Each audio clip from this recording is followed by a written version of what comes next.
In combat, nothing ever goes exactly as it's planned.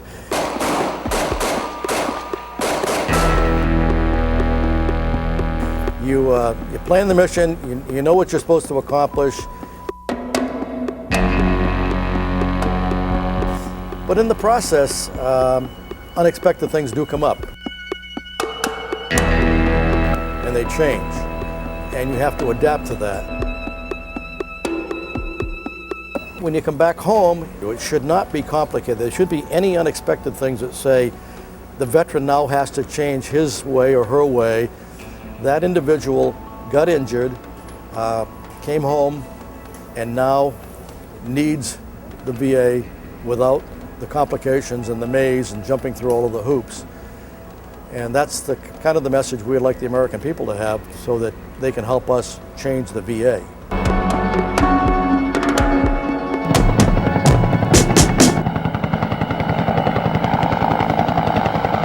When you come home, there's where the problem begins, because you get off the plane, and then all of a sudden you're right back into this life, and this life is altogether different than the life that you just were for the last year, especially if you've been in some situations, in Iraq or Afghanistan or wherever it may be. And the problem, that's where it begins, because people don't realize what you're going through. I think we all have to recognize that our government does care about the veteran, and that this is probably the greatest nation on the earth to be a veteran in. We have laws and regulations that are there to help out. The problem happens to be is getting access to them. And access sometimes becomes the problem. And that's where the DAV steps in to help get that access opened up so the veteran can get the benefit of the health care he needs. When I left the VA, once I found out I was denied benefits, I then went to the DAV for assistance. And when I went in there and spoke to one of their counselors, they pointed me in the right direction and told me who I needed to speak to. And then I contacted him, and I set up an appointment, and he got the ball rolling with me filing for my notice of disagreement with the denial the VA had given me. The Department of Defense will probably tell a veteran who's being discharged, well, your disability doesn't qualify you for retirement or for severance pay. It's only a minor disability. Quite the opposite when they come to the disabled American veterans. What we do is we review the medical records. We look over what the veteran should have been entitled to, whether it be with the Department of Defense or with the VA, and then we advocate. I felt a little bit better that someone actually understood what I was going through.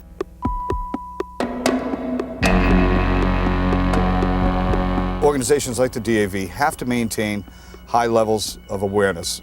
People do have a short time span. It's front page news on Saturday. On Sunday, it's page 12. In the meantime, we've got kids laying in beds in substandard conditions. Don't deserve that kind of treatment after the work that they have done on behalf of our nation. They should be guaranteed the highest quality medical care and treatment. End of story.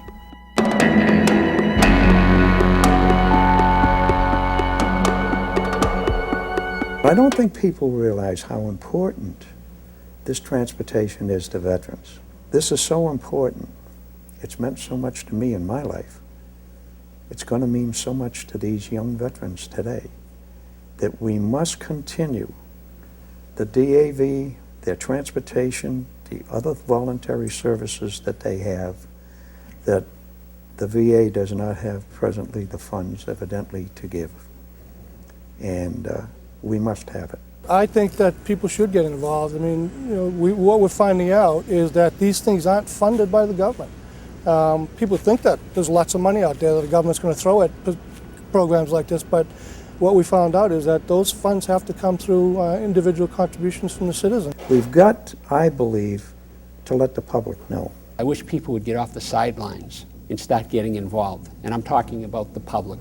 How many of us would be willing to give up an arm or give up our eyesight or a foot or something like that for the amount of money that they're receiving from this? And I think there's ways that we can reach out, to these individuals, but we have to, maybe it's by donations, maybe it's by phoning your congressman, maybe it's just involving the family members and starting telephone trees to let people know that these individuals have worked extremely hard and have given a great deal for the freedom of this country. It's, again, we start with public awareness. We infuriate the public as much as we in the veterans community are infuriated. Through the public's awareness, we put pressure on our legislators and bring that pressure to bear on them to go forth and fund the programs that are responsible for taking care of these kids when they come home from the battlefield.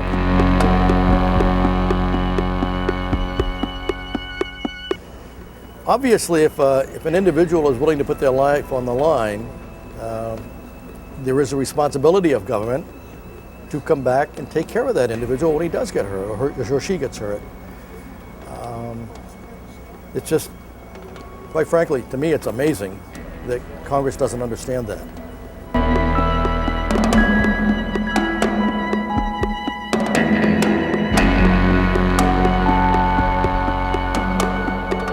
My grandfather was in the Civil War.